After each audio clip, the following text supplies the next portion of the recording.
국민의힘은 오늘 25일 민주당 이재명 대표의 위증교사 혐의 1심 선고 과정은 반드시 생중계해야 한다면서 압박의 수위를 높이고 있습니다. 민주당은 여당 친윤석열계 의원이 공천 개입 의혹의 핵심 인물인 명태균 씨를 회유하려 했다고 주장하면서 역공에 나섰습니다. 국회 취재기자 연결합니다. 손효정 기자. 네, 국회입니다. 국민의힘이 당 차원에서 이 대표 사법 리스크를 겨냥한 조치들을 내놓고 있는데요. 어떤 내용입니까?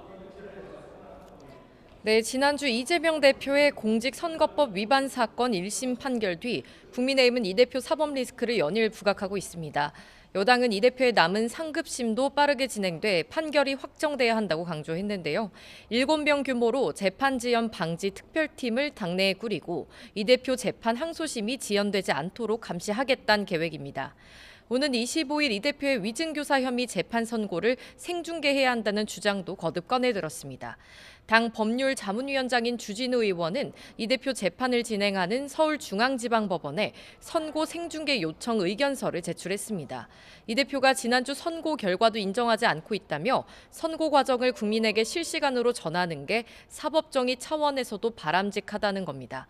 그간 당정 그리고 당내 갈등으로 시끄러웠던 여당에선 일단 25일까지는 한 목소리로 이 대표와 야당 비판에 주력해야 한다는 목소리가 우세합니다. 하지만 당원 게시판 비방글 의혹은 여전히 갈등의 뇌관으로 남았습니다. 한 대표가 자신의 가족이 관여돼 있다는 의혹을 명확히 해명해야 한다는 친윤계와 수사 결과를 기다려봐야 한다는 친한계가 맞부딪히고 있습니다.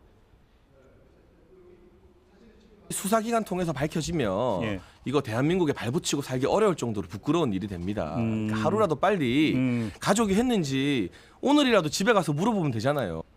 대통령에 대해서 비판글이 있었다고 해서 그거를 당무감사를 하겠다는 거는 기본으로 가능한 얘기도 아니고 경찰 수사에서 나올 거 아닙니까? 위법행위가 있으면. 한 대표는 오늘 기자들과 만나 관련 질문을 받았지만 역시나 구체적인 답변은 피했습니다. 당내에선 이 대표 선고 이후 모처럼의 단일 대우가 당원 게시판 문제로 흐트러질 수 있다는 경계의 목소리도 나오고 있습니다. 이재명 대표의 유죄 판결로 수세에 몰린 민주당, 명태균 씨 관련 의혹을 부각하고 있다고요? 네, 이재명 대표 사법 리스크 대응 방안을 고심하고 있는 민주당 지도부는 여권을 둘러싼 의혹을 거듭 제기하며 반전을 노리고 있습니다. 박찬대 원내대표는 최고위원회의에서 국민의힘 윤한홍 의원이 명태균 씨에게 대통령이 화를 낸 녹취만 공개해달라고 요구했다는 언론 보도를 언급하며 회유 시도라고 주장했습니다. 해당 보도는 윤 의원이 지인을 통해 명태균 씨에게 윤 대통령의 유리한 특정 녹취를 공개해달라는 취지로 요청했다는 내용입니다. 이에 윤 의원은 녹취 요청 사실은 인정하면서도 윗선의 지시나 명 씨와의 거래 의혹은 부인한 것으로 전해졌습니다. 민주당은 국민의힘을 향해선 윤 의원 제명과 김건희 여사 특검 수용을 거듭 촉구했습니다. 한민수 대변인도 당 회의 뒤 기자들과 만나 윤 의원을 국회 윤리특별위원회에 즉각 제소하겠다는 방침을 밝혔습니다. 지난주 1심 선고 이후 당내 분위기가 어수선한 가운데 민주당 이재명 대표는 민생 행보를 이어가고 있습니다. 오전에 국내 주식 투자자들을 만난 데 이어 오후에는 한국무역협회 관계자를 만나 경제 활성화 방안을 모색했습니다. 이 대표는 앞으로도 민생 현장을 계속해 찾겠다는 계획인데 사법 리스크에 쏠린 시선을 분산하고 대한 정당으로서의 성격을 강조하겠다는 의도로 풀이됩니다. 하지만 야권에선 이 대표 외에 다른 대권 후보가 부상할 수 있을지 관심이 쏠리고 있는데요. 김두관 전 의원은 라디오 인터뷰에서 당내 다양한 대선 주자들이 경쟁하는 게 바람직하다면서도 자신의 대권 도전 가능성에는 과한 해석이라며 말을 아꼈습니다. 지금까지 국회에서 YTN 손효정입니다. 검찰이 공천 개입 의혹 핵심 당사자인 명태균 씨를 구속 이후 이틀 연속 불러서 조사하고 있습니다. 창원지검은 오늘 김영선 전 의원 사무실 컴퓨터에서 확보한 명 씨의 메신저 대화 내용을 확인하고 있습니다. 해당 메시지는 명 씨가 각각 윤석열 대통령과 이준석 의원에게 보낸 것으로 김 전 의원 공천과 관련된 내용이 담긴 것으로 알려졌습니다. 검찰은 또 명태균 씨가 창원 제2국가산단 부지 선정에 개입했다는 의혹도 살펴보고 있습니다. 허위 보도로 윤석열 대통령 명예를 훼손한 혐의로 구속 기소된 화천대유 대주주 김만배 씨와 신학림 전 언론노조 위원장이 석방됐습니다. 서울중앙지방법원은 오늘 김 씨와 신 전 위원장의 보석 청구를 인용했습니다. 그러면서 보석 보증금 3천만 원 납부와 공판 출석 의무, 증거 인멸 금지 등을 조건으로 걸었습니다.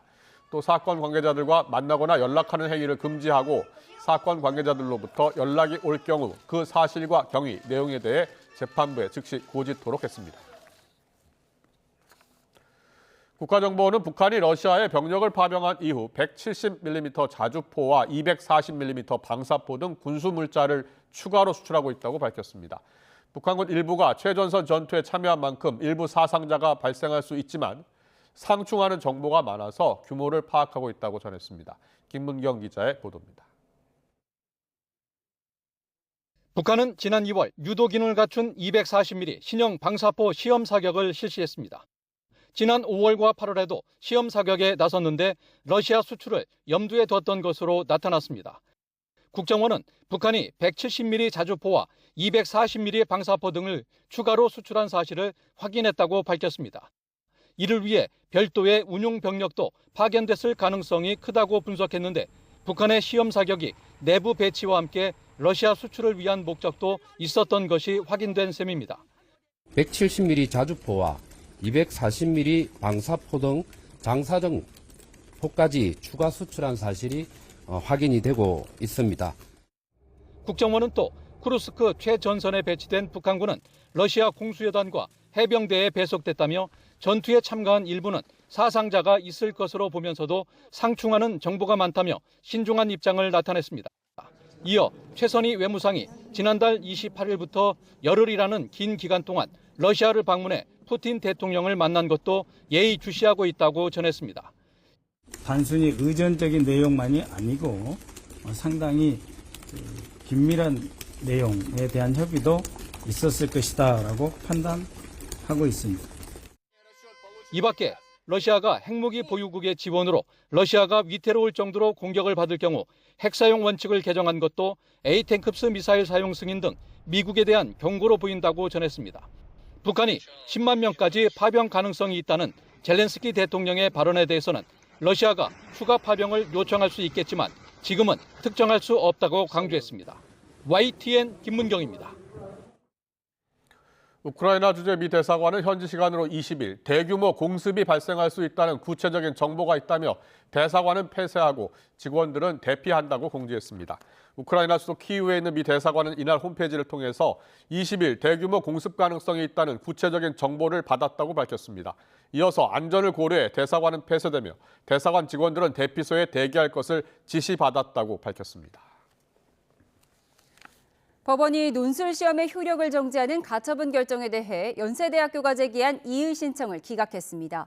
연세대는 곧바로 항고하겠다는 입장인 만큼 법적 공방이 이어질 것으로 보입니다. 자세한 소식 취재기자 연결해 알아보겠습니다. 배민혁 기자, 자세한 소식 전해주시죠.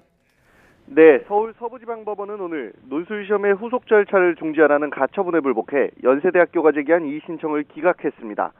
재판부는 추가 자료를 검토했지만 여전히 논술 시험의 효력을 정지해야 할 필요가 있다고 설명했습니다. 이에 따라 재시험을 요구하는 소송의 판결 전까지 합격자 발표 등 후속 절차도 중단될 것으로 보이는데요. 연세대는 즉시 서울고등법원에 항고하겠다는 입장인데 항고 이유나 후속 대책에 대해서는 별도의 입장을 내지는 않았습니다. 수험생 측은 이의 신청까지 기각된 상황에서 연세대가 다시 항고심을 제기한다면 시간만 끄는 꼴이라고 지적했습니다. 그러면서 연세대가 시험의 공정성이 훼손됐다는 점을 인정하고 조속히 재시험을 봐야 한다고 주장했습니다. 앞서 어제 열린 이의 신청 신문기일에서 연세대 측은 합격자 발표를 기다리고 있는 학생들이 선의의 피해자가 될 수 있다며 재판부의 판단을 재고해달라고 요청했는데요. 수험생 측은 260명의 예비 합격자 권리가 공정성이 훼손된 시험을 본 만여 명의 권리보다 우선할 수 없다며 반박했습니다. 연세대가 재시험이나 정시 2월 등은 대안이 될 수 없다고 선을 그은 상황에서 법정 공방이 이어지며 수험생들의 혼란이 가중될 것으로 보입니다. 지금까지 사회부에서 YTN 배민혁입니다. 서울 지하철 1호선에서 8호선을 운영하는 서울교통공사 노조가 다음 달 6일 총파업을 앞두고 오늘 이른바 준법 투쟁에 돌입했습니다. 일부 노선에서는 열차 운행이 지연되는 등 출근길 시민들이 불편을 겪었습니다. 차정은 기자, 네, 오늘 출근길 상황 어땠습니까? 네, 오늘 오전 서울 지하철은 열차 지연으로 곳곳에서 크고 작은 혼잡이 빚어졌습니다. 서울교통공사 노조가 안전운행 매뉴얼을 내세워 쉬는 시간과 정차 시간을 엄격히 지키는 방식으로 일종의 쟁의 행위인 준법 운행에 돌입한 겁니다. 특히 지하철 1, 3, 4호선에서 열차 배차 간격이 길어지면서 승객들의 양해를 구하는 안내 방송이 나오기도 했습니다. 평소보다 출근 시간이 길게는 20분 정도 늦어졌다는 시민도 있었는데요. 직접 들어보시죠.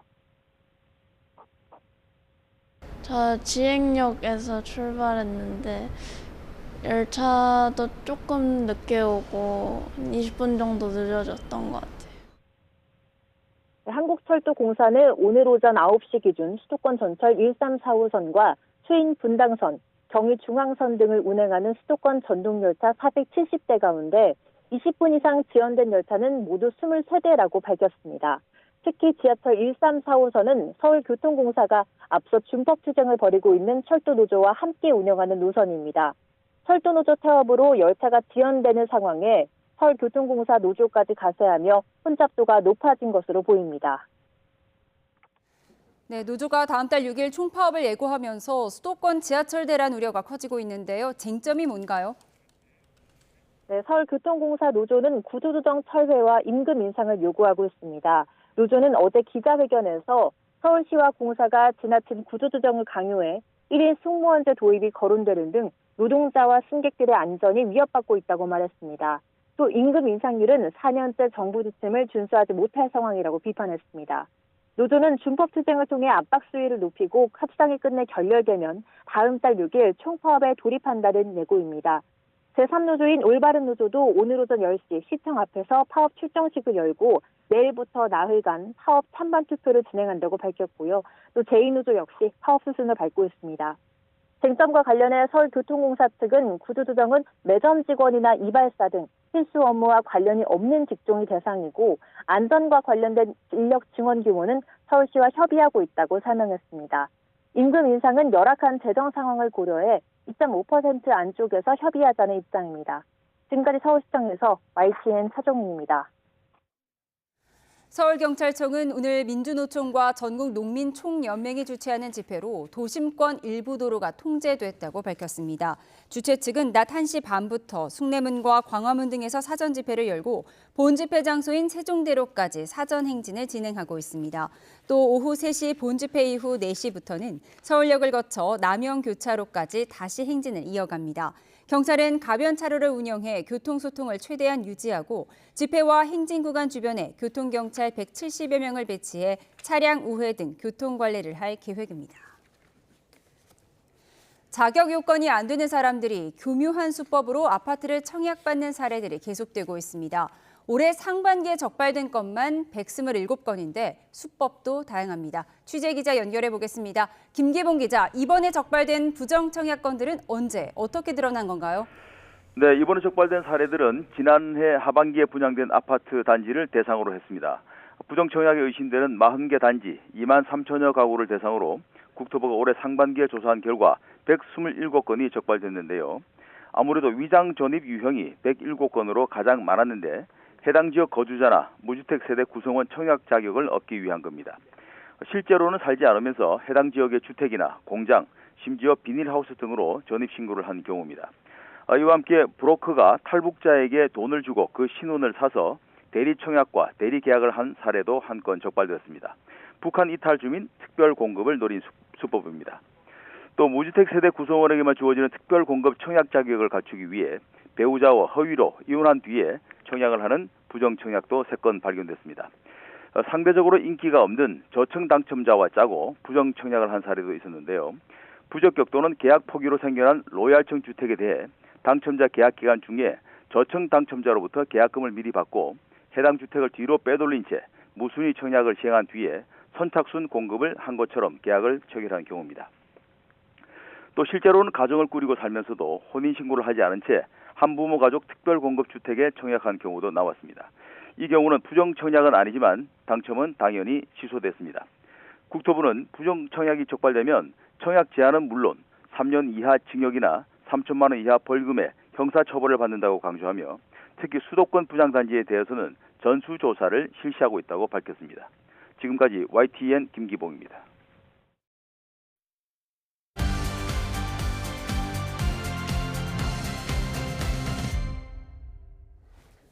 네, 정치의 겉과 속 들여다보는 정치온 시작하겠습니다. 오늘은 김성태 전 국민의힘 원내대표, 홍익표 전 더불어민주당 원내대표와 함께 깊이 있게 분석해드리겠습니다. 어서 오십시오. 예. 안녕하세요. 네, 반갑습니다. 안녕하세요. 네, 예. 두 분 다 오랜만에 뵙습니다. 바로 들어가겠습니다. 첫 번째 키워드 보여주세요. 네, 첫 번째 키워드는 불공정입니다. 검찰이 경기도 법인카드 등 예산을 사적으로 유용한 혐의로 이재명 대표를 불구속 기소한 것을 두고서 유승민 전 국민의힘 의원은 검찰이 불공정하다는 문제를 제기할 수 있다라는 이야기를 했습니다. 다만 그렇다고 이재명 대표가 저지른 온갖 불법 의혹들이 없어지는 것은 아니라고 했는데요. 직접 듣고 오겠습니다. 검찰이 불공정하다라는 문제는 제기할 수 있다. 누가 봐도 검찰 불공정하잖아요. 왜 디올백하고 도이치 모터스 주가 조작 이거는 왜 불기소 처분하냐. 그거는 불공정해요. 그리고 윤석열 대통령과 김건희 여사가 많은 뭐 불법 비리를 저질렀다. 그거는 그거대로 앞으로 저는 단죄돼야 될 거라고 생각합니다. 그렇다고 이거 그럼 이재명 대표가 저지른 온갖 그런 불법의 의혹들이 없어지느냐. 당신들 더러우니까 우리도 더러워도 돼 이런 말밖에 안 되잖아요. 그건 옳지 않죠. 네. 자, 먼저 두 분은 이재명 대표에 대한 검찰의 6번째 기소 그리고 이제 5개의 재판을 받게 됐는데요. 먼저 어제 그 기소에 대해서는 어떻게 평가하세요?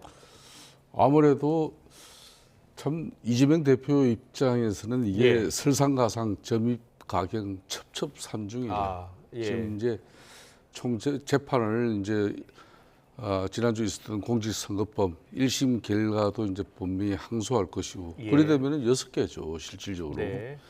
이 재판 속에서 어찌 보면은 본인의 정치 역정을 다 이제 보내야 될 그런 상황이죠. 뭐 그런 측면에서 이제 원래 이 배모 보좌관과 또 아내인 김혜경 여사가 진적이 이제 기소돼 가지고 또 사법적 판단을 이제 구했지 않습니까? 뭐 그런 측면에서 그때 이제 기소가 됐으면 하는 뭐 그러면 이게 하나로 묶어서 이렇게 병합해서 처리가 될 수도 있었을 건데 그렇지만 이제 검찰 입장에서는 또 이재명 대표가 누굽니까? 그것도 제1야당 제1거대 입법권력 국회 170석의 수장입니다. 당대표죠. 그런 분을 함부로 기소한다는 것은 그거는 검찰로서도 상당히 위험한 일이죠. 그러니까 그동안 차곡차곡 모으고 또 검증하고 모든 증거와 또 이제 법리가 일치한다 해가지고 이번에 기소가 된 것 같아요. 유승민 전 의원은 불공정한 기소로 생각할 수 있다라고 했는데 동의하세요? 뭐 유승민 대표는 유승민 대표대로 저런 뭐 입장을 가질 수도 있겠죠. 그렇지만은 뭐 도이치모터스 주가 조작 사건과 디올백 사건은 그거는 그대로 또 검찰이 판단을 한 게 있으니까. 뭐 이재명 대표가 조금 전에 입장을 밝혔는데 검찰이 증거 없이 기소를 한다라고 했어요? 그거는 아니라고 봐요. 아, 그래요? 그래 이번에도 상당한 증거를 구체적으로 드러냈지 않습니까?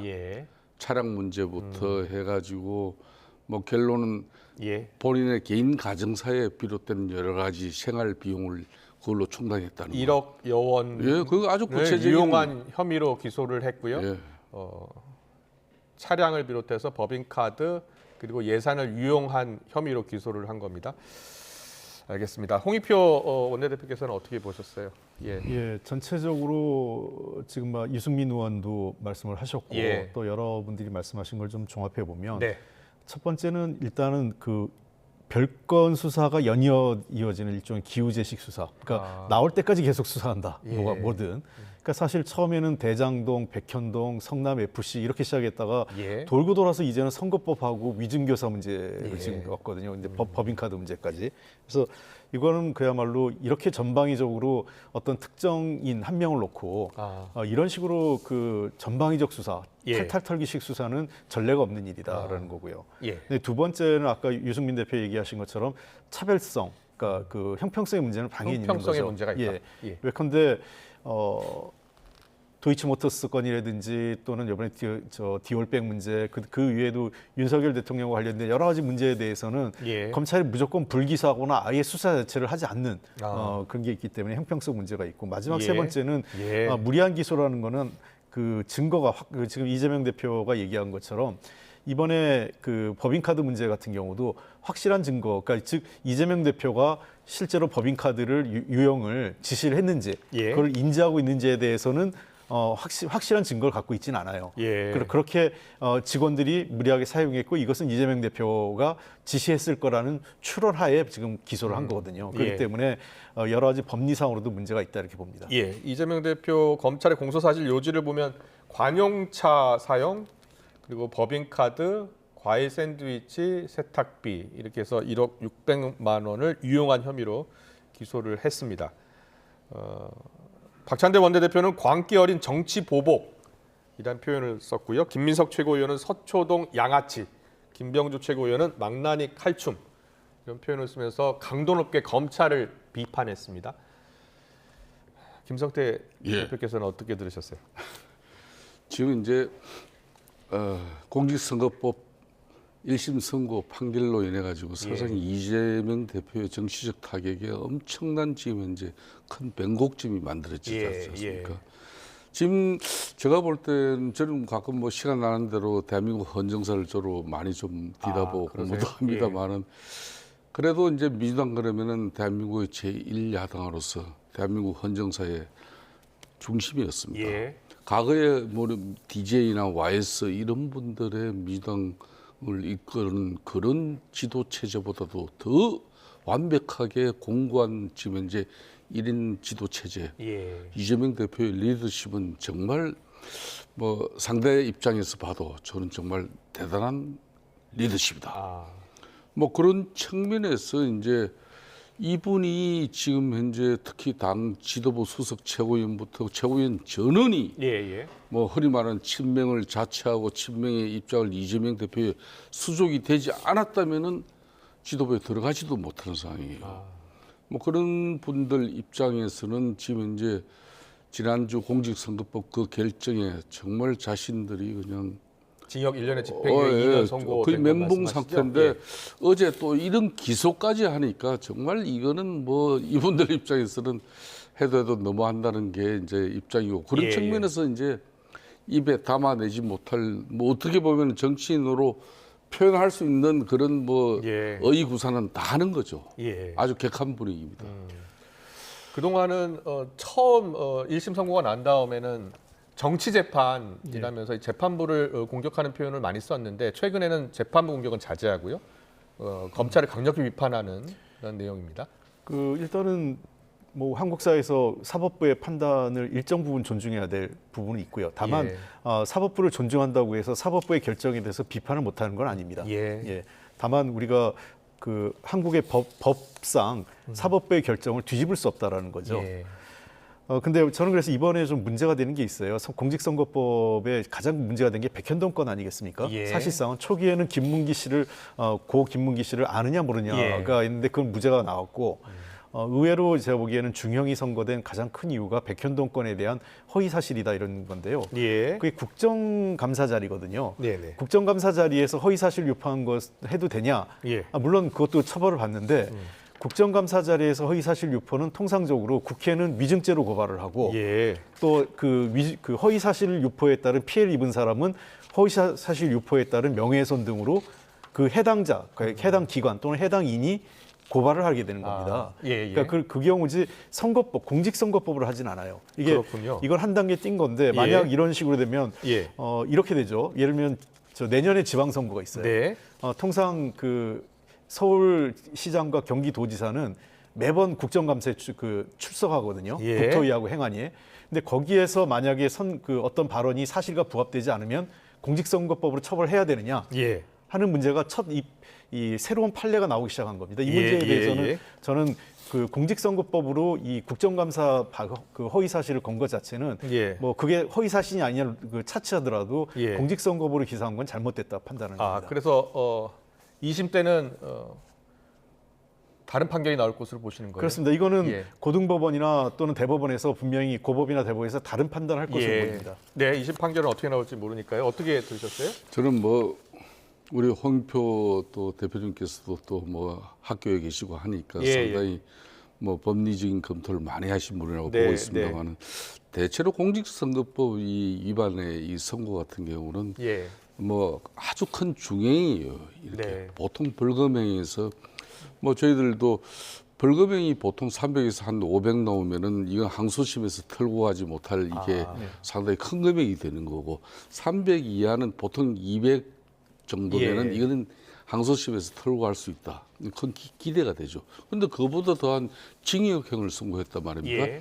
이것은 판사 입장에서도 더군다나 그 담당 주임 부장판사는 상당히 진보적인 성향이 강하고 우리 뭐 흔히 말하는 보수 진영에서는 이분에 대한 뭐 재판 선고에 대해 우려를 할 정도로 그런 입장이었지만은 이런 분들도 이렇게 그동안 2년 6개월 동안의 재판 심리 과정에서 나온 모든 그런 공소 사실 내용, 뭐 증거 이런 걸 다 정말 심도 깊게 이 판사가 분석한 거죠. 그 결과이기 때문에 이거는 항소심에 가서도 저는 잘 이게 뒤집어지지 않을 거라고 봅니다. 이재명 대표가 어떻게 보면 정치적 리더십으로 큰 위기를 맞은 거잖아요. 그러니까 저는 요 근래 이제 정치권에서 이런 이야기가 있어요. 이적이란 말이 있지 않습니까? 이재명의 적은 이재명이다. 그러니까 2016년 당시 그때 박근혜 대통령 탄핵 그 당시에 그때 이제 박근혜 그때 연설문 유출이 국가 뭐 대통령 기록물을 관리법에 의한 이게 위반이 아니라는 그때 당시 청와대 주장이 좀 있고 했어요. 그때 이재명 대표가 성남시장이었는데 이게 뭐 나쁜 짓 하면 혼나야 되고 벌 받는 게 마땅하다. 또 MB 같은 경우도 2017년도 이제 과거사를 가지고 이렇게 정치 보복식으로 과거사 덜추기를 하면 안 된다 이렇게 하는 거 보니까 이제 그때도 죄짓고 책임 안 지는 것은 그거는 안 통하는 세상이다. 그러니까 이제 법원의 판결을 존중해야 된다는 취지로 이야기했었죠. 법률 해석은 이제 범죄자가 하는 게 아니라 법원의 판사나 또 공소한 기소한 검사가 하는 것이다. 이런 하나만 주장이죠. 더 물어볼게요. 국민의힘에서는 다음 주 월요일에 있을 이 대표 위정교사 1심 선고 생중계를 계속 요청하고 있어요. 생중계해야 된다고 보세요?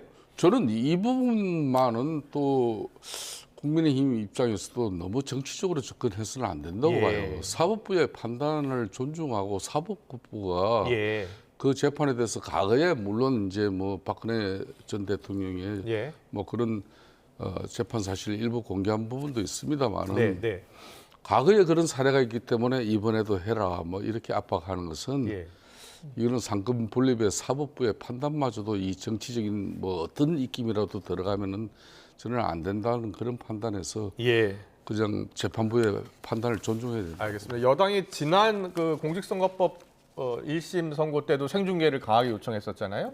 이번에도 다시 한번 요청하고 있어요. 어떤 배경이 있다고 보세요?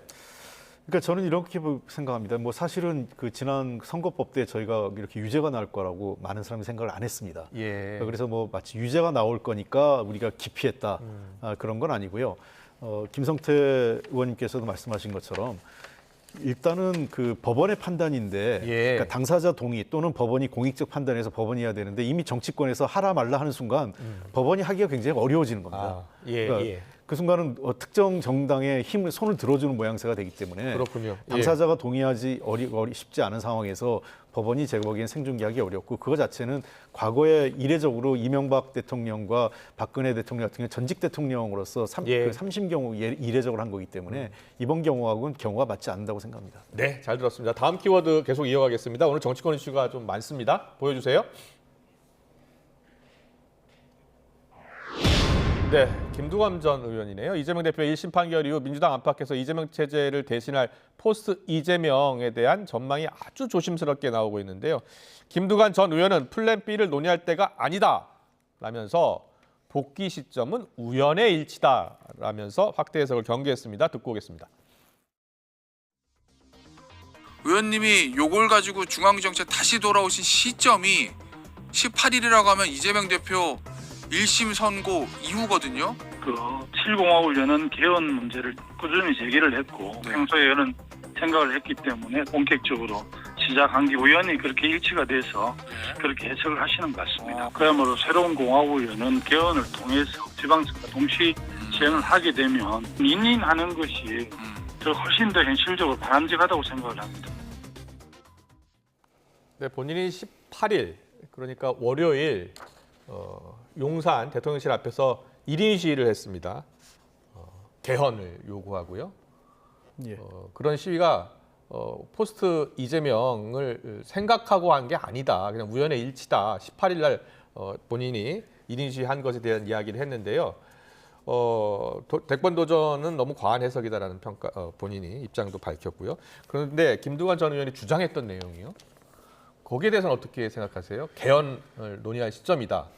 예. 뭐 이거는 김두관 의원뿐만 아니라 우리 예. 당의 여러 의원들이 지금 얘기를 하고 있고 예. 또 다른 야당도 얘기하고 있지 않습니까? 네. 사실은 그 우리 헌법을 좀 바꿔야 될 측면도 있고 예. 그리고 윤석열 대통령이 과연 대통령직을 제대로 수행하고 있느냐, 예. 그리고 이것을 계속 하는 게 맞느냐 이런 여론이 있기 때문에 우리 예. 당내에서는 예. 야당과 여러 차례 뭐 탄핵 얘기도 나왔고 아직 공식 입장은 아닙니다. 공식 입장은 아니잖아요. 예, 공식 예. 입장은 아니고 예. 탄핵이나 또는 개헌을 통한 임기 중단 이런 내용들이 다양하게 지금 나오고 있기 때문에 김두관 전 의원의 저런 입장 자체는 저는 개별 정치인으로서 충분히 할 수 있는 거다 이렇게 생각을 하고요. 다만 지금 이걸 이재명 대표의 만약의 경우를 대비해서 차기 대권 플랜, 플랜 B다 이렇게 얘기하는 건 너무 나간 거라고 생각합니다. 그렇군요. 지금 대통령 얘기를 하는 사람 자체는 저는 심지어 이재명 대표도 차기 대권 이렇게 가능성 이렇게 얘기하는 순간 지금 현재 모든 우리 민주당의 그 정치 활동이 퇴색되기 때문에 마찬가지로 김두관 의원도 그런 식의 것으로 만약에 염두에 두고 있다면 그건 잘못된 것이고 저는 그렇지는 않으리라고 생각합니다. 예.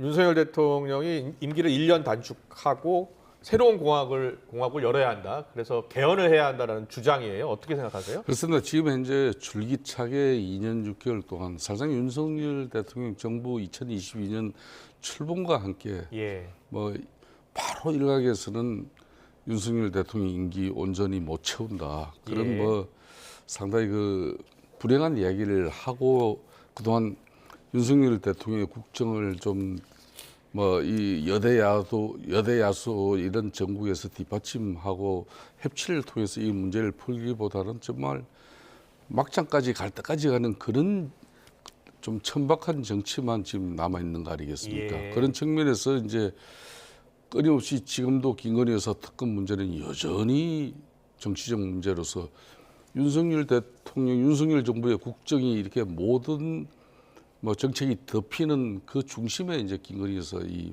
리스크가 있거든요.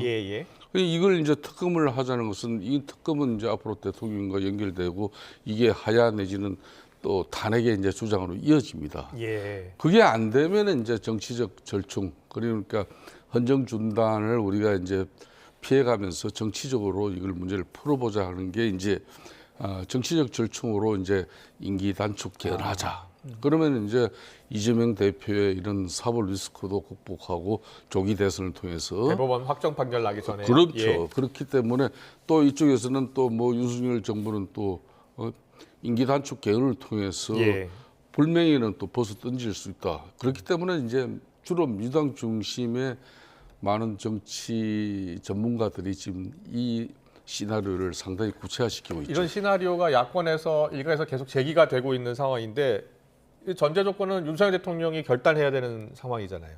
윤석열 대통령 결단 없이 이게 계속 이루어질 수 있을까요? 그러니까 이게 대통령 탄핵이든 개헌이든 대통령의 동의, 탄핵은 국회에서 3분의 2 이제 발의 일을 하면 임기단축 개헌은 헌재 심판을 받아야 되겠지만은 임기단축 개헌은 대통령이 수용을 해야 개헌을 공포하는 겁니다. 공포 없는 개헌은 절대 이루어질 수 없는 거죠. 그러니까 대통령의 결심이 서지 않으면 안 되는 일이라는 거죠. 근데 이 문제는 조금 히스토리가 있습니다. 역사가 있는 게요. 얘기해 주세요. 오랫동안 이제 정치권에서 5년 단임제에 대한 폐해 얘기가 있었어요. 4년 중임제 얘기 그렇죠. 계속했었죠. 4년 중임제로 개헌하자.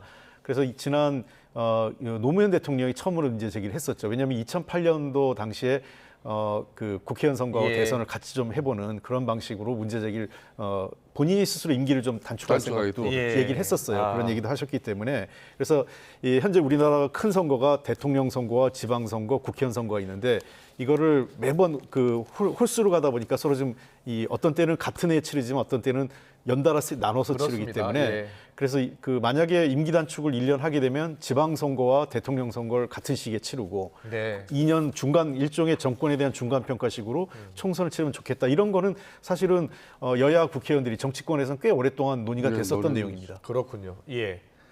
그 민주당 내에서 지금은 단일 대오로 이재명 대표 중심으로 움직이고 있잖아요. 그런데 앞으로 이제 2심 선고가 나올 수 있고요. 그리고 다음 주 또 위증교사도 추가될 수 있고 그렇게 흘러간다면 이재명 대표 체제로 대선을 치르기 어렵다라는 판단이 설 경우에는 플랜 B를 가동할 수도 있는 거 아닙니까? 그런 이야기 나올 수 있는 거 아닐까요? 어떻게 보세요? 현재까지는 아직 그런 얘기는 전혀 나오지 없지만, 않고요. 예. 예.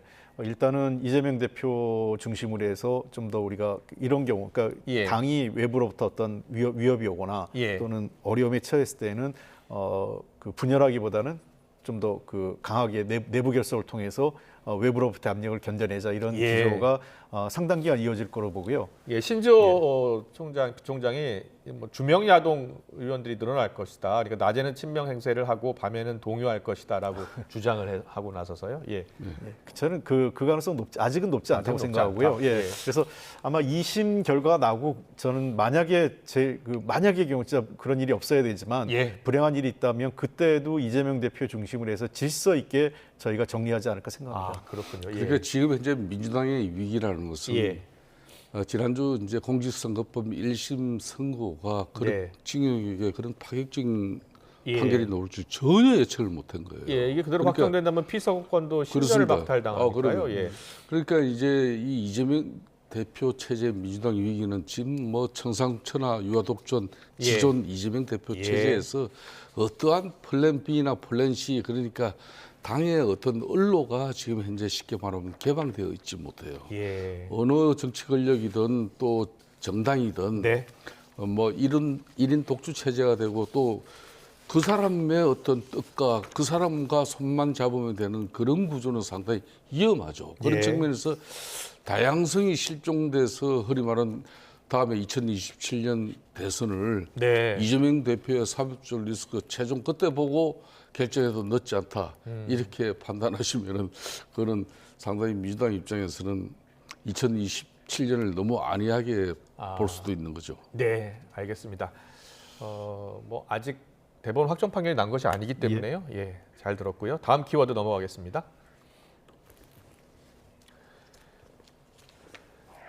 네, 다음 키워드는 뒷거래입니다. 박찬대 원내대표의 모습인데요. 더불어민주당이 비열한 정치 탄압이라면서 강하게 반발하고 있는데 명태균 씨 관련 의혹을 부각하고 있습니다. 박찬대 원내대표는 대통령의 공천 개입을 물타기하려는 윤핵관의 명태균 회유, 또 증거인멸, 뒷거래 시도가 드러났다면서 강하게 주장하고 나섰는데요. 오늘 최고위원의 발언을 듣고 오겠습니다.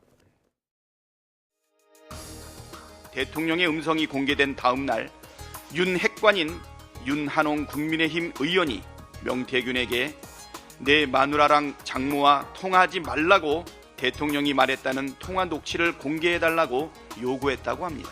선택적 녹취 공개로 윤석열 대통령의 공천거래 의혹을 물타기하려는 회유와 증거인멸 교사이자 음흉한 뒷거래 시도 아닙니까?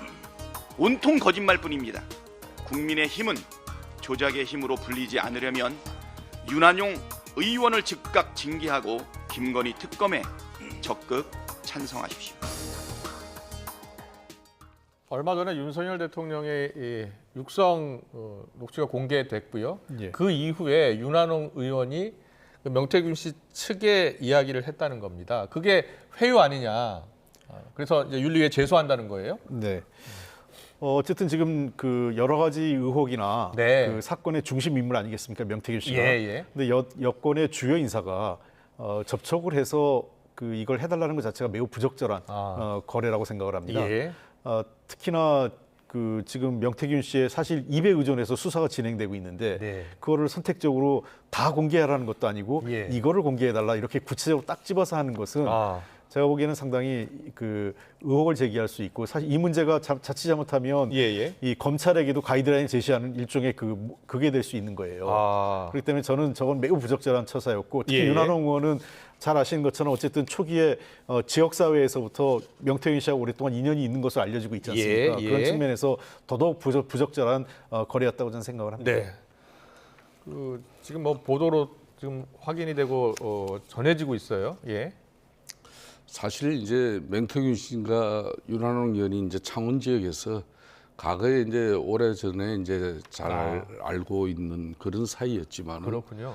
특히 이제 지난 2022년 그런 윤석열 당시 후보가 국민의힘 후보가 되는 과정 속에는 그때 이제 사실상 창원 지역에서 이 명태균 씨를 거의 모르는 사람은 없지만은 윤한홍 의원은 되려 이 명태균 씨가 상당히 위험한 인물이다. 그렇기 때문에 당시 윤석열 후보에게 명태균 씨를 가까이 하지 말고 멀리해라. 그렇게 할 정도로 그 이후에는 상당히 두 분 관계가 불편했어요.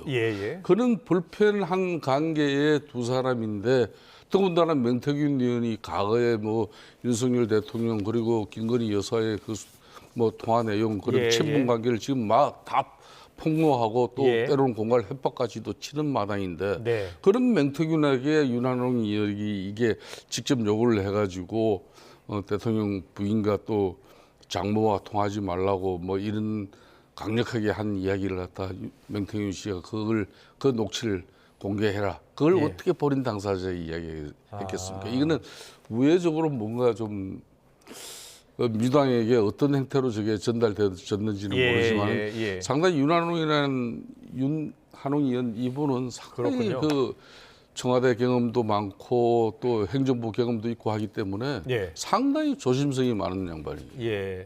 지금 뭐 명 씨가 여러 녹취를 보면 대선 후보 비서실장도 본인이 원하는 사람을 시켰다라고 주장하고 있고요. 여러 가지 공천 개입 관련해서도 본인이 뭐 경남지사 불출마 시켰다라고 이야기하고 있고 어디까지가 진실인지를 모르겠어요.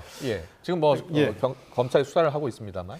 저희들도 뭐 사실은 그 수사기관이 아니기 때문에 야당 입장에서 알 수는 없지만 어쨌든 이러한 논란 자체가 아주 근거 없는 것 같지는 않다는 생각을 합니다. 왜냐하면 명태균 씨가 접촉한 사람이 사실은 일반인들이 만나기 어려운 여권의 실세, 대표급 인물들 다 만났거든요. 지금 거론되는 이 분들만 해도 김종인 전 비대위원장, 그다음에 그 이준석 전 대표, 그다음에 그 뭐 지금 박완수 경남지사, 홍준표 대구시장, 그다음에 그 대통령 부부하고 거의 매일 통화한 것 자체는 어느 정도 지금 사실로 지금 확인되고 있지 않습니까? 그러니까 대통령 그 당선자하고 통화할 수 있는 거는 대선 국면에서 엄청난 권력이거든요.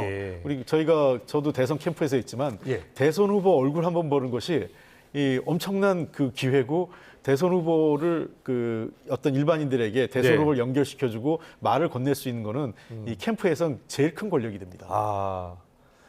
그러면 이 대통령실은 좀 어떻게 해야 되는다고 중요한 보세요? 사실은 명태균 씨가 이제 윤석열 지금 대통령 내께서 당시 이제 검찰총장직을 마치고 난 이후에 정치권에 입문하고 난 이후에 본인이 국민의힘 대통령 후보가 되기 위한 다양한 정치적 경험, 정치적 협력 조력자들을 이렇게 만날 때입니다. 그렇게 해서 이제 친분 관계를 유지한 것은 그는 만천하가 다 아는 사실이고 이 친분 관계를 통해 가지고 자신의 어떤 정치 컨트롤라 그러지만은 흔히 말하는 정치자금법 위반 행위를 얼마나 했는지 이 검찰이 이번 자세하게 들여다보고 있잖아요. 뭐 그런 측면에서 이거는 창원지검에서 한 점 오억 없이 명명백백하게 수사를 잘 야무지게 해주길 저는 바라면서 또 이 명태균 씨의 지금 본인이 어떻게 윤석열 대통령 당시 당선자 내지는 후보에게 대통령 비서실장을 갖다 결정지을 수 있는 정도의 영향력, 이거는 가장돼도 이만저만 가장된 게 아니죠. 다만 이제 경남지사나 뭐 이런 강원지사 이런 분들이 지금 현재 한 분은 경선의 기회를 다시 얻고 한 분은 또 공천의 기회를 얻는 과정까지 자기 한 역할이 있다. 뭐 상당히 구체적인 내용을 이야기합니다만은 그 역시도 당사자들은 터무니없는 이야기다 이렇게 이야기하고 있지 않습니까? 네, 알겠습니다. 뭐 권성동 의원도 당시 상황을 이야기하면서 반박을 했어요. 그러니까 대선 당일 윤한홍, 장제원 그리고 윤 대통령과 같이 있었다라고 이야기했고 윤한홍 의원하고 자신은 직책을 맡지 않겠다고 했고 장제원 의원은 이제 비서실장 맡고 싶다라고 이야기했다는 거죠. 당선인 비서실장이요. 예. 그런 이야기를 직접 하면서 해명을 했는데요. 일단 검찰 수사가 진행 중이니까요. 말씀하신 대로 명명백백하게 밝혀내야 될 것 같습니다. 다음 키워드 보여주세요. 국민의힘 상황입니다. 네, 당무감사 권성동 의원, 김종혁 최고위원의 모습인데요. 당원 게시판 문제입니다. 한동훈 대표와 가족 이름으로 올라온 윤 대통령 부부 비방글에 대한 후속 조치를 놓고 당내 이견의 목소리가 나오고 있죠. 친윤계에서는 당무감사 통해서 진상규명해야 한다라고 이야기하고 있고 김종혁 최고위원은 당무감사가 불가능하다고 주장하고 있습니다. 김종혁 최고위원 목소리 듣고 오겠습니다. 대통령과 여사뿐만이 아니라 한동훈 대표 이런 사람들에 대한 비판글도 차고 넘치거든요. 당무감사에 누구를 대상으로 할 것이고 왜 위법한 것인가에 대한 것이 있어야 되는데 권성동 의원은 혹시 거기 보좌관이나 가족이나 이런 분들이 들어가 있지 않나요? 그걸 실명으로 검색을 한다면 어떻게 될까요? 당무감사는 당직자라든가 국회의원이라든가 당에서 어떤 역할을 지위를 가진 사람들이 문제가 있는데 하는 건데 일반 당원들이 댓글을 달았다고 그걸 어떻게 당무감사를 해요? 친윤계가 친한계와 다시 또 충돌하고 있는 모습이 나타나고 있는 것 같아요. 먼저요. 이게 당무감사해야 될 사안이라고 보세요? 사실 이 공직선거법 이재명 대표의 1심 선고가 지난주 없었다면은 이 문제가 다시 크게 이렇게 이제 비춰지면서 또 국민의힘 또 내적인 이 갈등이 상당히 비화되는 그런 모습으로 비춰졌을 거예요. 지금 이재명 대표의 사법적 리스크가 이렇게 어제 또 하나의 내용이 기소되고 이런 마당인데도 계속 저렇게 이제 국민의힘 내부에서는 상당히 아주 뭐라 그럴까 정말 데리게이트한 사건이에요. 아 그래요. 당원 게시판에 그러니까 이제 지금, 김종혁 최고위원은 이제 한동훈 대표의 핵심 측근 인사죠. 한동훈 대표가 임명한 지명직 최고위원이지 않습니까? 저분의 말씀대로 이 당 내부 게시판에는 뭐 한마디로 비판의 글 올리고 자유자재로 의사소통, 자기의 의견을 개진하기 위해서 만들어놓은 그런 기구를 갖다가 거기에 뭐 대통령 내분 비방하는 걸 실었다고 해서 그걸 당무감사라는 이름으로 조사하면 되냐 이제 이런 이야기인데 어떻게 보세요? 문제는 이제 한동훈 대표 본인과 한동훈 대표 가족 명의의 이런 그런 명의의 IP로 가지고 이렇게 이제 댓글이 달린 막 그런 내용들이 많기 때문에 한동훈 대표는 동명이인일지 모르지만은 한동훈 대표가 아니라는 것을 이미 당에서 밝혀냈고요. 나머지 부분에 대해서 이제 권성동 의원이라든지 당내 또 일부 의원들께서는 이걸 당무감사를 통해서 이것도 정확하게 밝히고 가자는 이야기인데 한동훈 대표 입장에서는 뭐 이 문제를 가지고 지금 논란을 벌일 때가 아니다. 지금은 이재명 대표를 비롯한 야권에 우리가 이제 더 포커스를 맞추고 일체감 있게 움직여야 된다. 그러고 있는 상황이죠. 지금. 홍준표 시장은 이 여론 조작하는 게 명태균, 김경수, 드루킹과 다를 바 없다라면서 책임져야 될 사람 책임져야 한다는 이야기까지. 그게 이제 홍준표 대표의 결론은 이거예요. 저도 이제 드루킹 특검을 간출시킨 사람이지만. 네, 원내대표 시절에요. 이제 이렇게 여러 사람 이제 가족 이름이 다 되지만 한 사람을 책임지라. 한 사람이 이제 한동훈 대표를 말하는 건데. 그런 것 같습니다. 그런 걸 말하는 건데 이제 가족들까지는 이제 이 논란을 피우지 말고 그 대신 한동훈 대표 당신이 책임지고 이 문제의 진실을 밝혀라 이 한동훈 이야기예요. 대표가 근데 정확하게 입장을 밝히지 않고 있어요. 그렇습니다. 지금 현재 상황. 어떻게 풀어야 된다고 보세요? 한 대표는. 이 문제는 지금 이제 당무감사를 통해서 게시판 논란의 본질을 갖다가 다 의혹을 해소하자는 주장과 이 당원들의 자유로운 의사로서 이 당원 게시판에 와글와글하는 그 자체를 이게 당무감사로 이렇게 진위를 밝혀버리면 그 게시판은 앞으로 문을 닫아야 된다. 일각에서 17만 개의 글을 전체를 살펴서 해당 행위 기준을 세우고 문제된 글 작성자를 강제 퇴출시키는 방법 뭐 이런 이야기까지 나옵니다. 자, 홍익표 대표께서는 어떻게 보고 계세요? 첫째, 그 당의 게시판은 자유롭게 의견을 개진하는 거기 때문에 그것을 어떤 글을 쓰든 그것이 위법 사항은 아닙니다. 물론 이제 허위 사실이 있거나 뭐 명백하게 예를 들면 이제 사실이 아닌 걸 하면 그거는 이제 적발해서 허위 사실로 그 수사기관이 의뢰할 수 있겠죠. 그러나 단순한 비판글, 감정이 섞인 욕설이나 이런 걸 갖고는 위법사항은 아니다라는 거고요. 그다음에 두 번째는 개인정보 보호 관련돼 있기 때문에 이것을 그 구체적으로 특정인을 이렇게 적시하거나 밝혀내는 것은 개인정보보호법에도 조금 위배될 소지가 있습니다. 이게 원래 검색이 안 되는데 일시적으로 열려서 검색이 됐다는 거예요? 그래서 이게 개인정보보호법이 굉장히 엄격해서요. 그 잘 쉽지 않습니다. 지난번에도 그때 우리가 그 이재명 대표 테러 사건 났을 때 그 당적을 갖고 있냐 안 갖느냐 했을 때 양당이 다 그 밝혀내지 그 공개하지 못했잖아요. 그랬습니다. 그게 왜냐하면 공개하는 게 개인정보법에 충돌할 수 있었기 때문에 그렇죠. 그래서 다만 이 사람 같은 경우에 이 경우에 좀 문제가 되는 경우는 이런 거죠. 이제 이거는 이제 그 법적인 문제가 아니라 윤리적인 문제가 나온 거예요. 그러니까 우리도 이제 당 게시판이나 이런데 너무 지나치게 욕설이나 많다면 이건 법적인 제재가 아니라 좀 더 필터링하는 기능을 만드는 게 좀 중요하다고 생각을 하고 현재 이 그 국민의힘 내에서의 문제는 한동훈 대표와 한동훈 대표의 가족이 이런 행위를 했다면 이것은 사실은 당의 주요 인사, 그러니까 당 대표니까요. 지도급 인사로서 사실상에 해당 행위를 한 건 아니냐. 이게 이제 아마 친윤계 쪽에서의 비판인 것 같아요. 그래서 저는 한동훈 대표가 이 문제는 키울 필요 없다고 생각해요. 키울 필요 없다는 얘기는 만약에 사실이면 부적절한 게 있었는데 죄송하다라고 사실로 인정하고 그냥 넘어가는 게 빨리 낫지 않을까 생각해요. 그러니까 이제 문재인 정부 시절에도 그때 이제 이재명 대표의 당시 이제 그 아내였던 이제 김혜경 씨가 해경군 김씨로 닉네임으로 그렇게 해가지고 이제 그때 많은 글이 올라갔잖아요. 그걸 가지고 이제 상당히 논란이 벌어졌습니다. 그때 이제 수사 결과 확정되진 않았습니다. 그렇습니다. 의혹이 제기됐죠. 그때도 의혹 제기가 되고 그래서 이제 우리 홍 대표님 말씀대로 이거는 법적으로는 이 문제를 가지고 법적으로 판단할 문제는 저는 아니라고 봐요. 다만 윤리적으로 또 대통령 집권당인데 대통령 부부 내를 일방적으로 비방하는 글이 그것도 이제 집권당 내부 게시판에 이렇게 조직적으로 의도적으로 이게 게시됐다면 이건 상당히 불쾌한 일이죠. 그렇군요. 그러니까 이런 사안은 상당히 감정이 상하는 내용이에요. 그러니까 이걸 어떻게 실체적 진실을 밝히고 이거 말고 그런데 이미 이거는 상처가 나는 문제예요.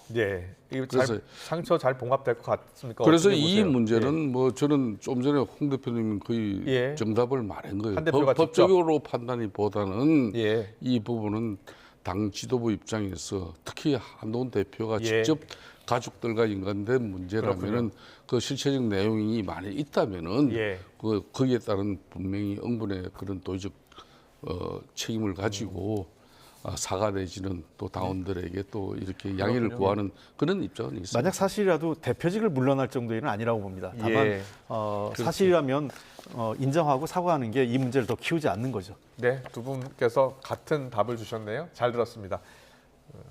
어떤 입장 또 해결책을 제시할지 지켜보겠습니다. 오늘 정치원은 여기까지 듣겠습니다. 지금까지 김성태 전 국민의힘 원내대표, 홍익표 전 민주당 원내대표와 함께했습니다. 잘 들었습니다. 네, 감사합니다. 고맙습니다.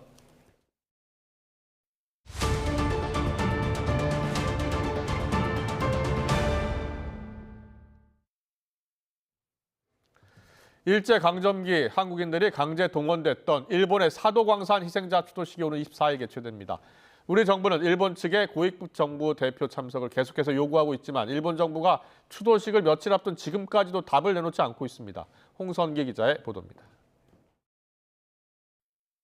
일제강점기 조선인 강제 노역이 있었던 일본의 사도광산 희생자 추도식이 오는 24일 니가타현 사도시에서 열립니다. 이번 추도식은 지난 7월 일본이 사도광산을 유네스코 세계유산에 등재할 때 우리 정부가 반대하지 않는 대신 약속한 내용 중 하나입니다. 추도식에는 사도 광산에 끌려가 강제 노동했던 한국인 희생자의 유가족 10여 명도 참석합니다. 일본에서는 중앙정부와 지자체 관계자를 비롯해 민간단체 등이 참석할 예정이지만 일본 정부 대표로 누가 나올지는 아직 정해지지 않았습니다. 우리 정부는 그동안 일본 측에 우리 차관급에 해당하는 정무관 이상의 고위급 참석을 줄기차게 요구해왔습니다. 일본 측은 그러나 추도식 일정이 확정되고 행사를 며칠 앞둔 시점까지도 정부 대표를 확정하지 않고 있습니다. 이 때문에 일본의 급에 맞춰야 하는 우리 대표단도 아직 확정하지 못한 상태입니다. 일본 정부의 대표로 누가 오느냐 못지않게 관심을 끄는 건 일본 측의 추도사 내용입니다. 단순히 희생자 추도식이라는 이름으로 한국인 강제 노동에 대한 언급이나 추도가 명확하지 않을 수 있다는 우려도 있습니다. 사도광산 전시관에는 여전히 한국인 노동자의 강제성에 대한 표현이 없고 반도인이라는 말로 조선인을 비하하는 내용도 등장합니다. 어느 정도의 고위급이 오는가 하는 부분도 중요하지만 사실 본질적인 부분은 추도사 안에 담길 내용이 무엇인지 그리고 현재 부족한 부분을 어떻게 채워갈 것인지 이러한 부분들에 우리가 조금 더 주목해서 볼 필요가 있을 것 같습니다. 외교부는 일본 정부 참석자와 추도사 내용을 계속 협의한다는 입장이지만 자칫 유네스코 세계유산 등재에 동의만 해주고 뒤통수를 맞는 것 아니냐는 우려도 여전한 상황입니다. YTN 홍선입니다. 약물에 취해 롤스로이스 차량을 몰다가 인도로 돌진해 20대 여성을 숨지게 한 남성에게 징역 10년이 확정됐습니다. 약물 운전 등의 혐의가 대법원에서 확정된 건데 사고를 내고 도망쳤다는 도주치사 혐의는 마지막까지 인정되지 않았습니다. 김철희 기자의 보도입니다. 지난해 8월 서울 압구정동에서 롤스로이스를 운전하다 인도를 덮쳐 20대 여성 목숨을 앗아간 29살 신모 씨.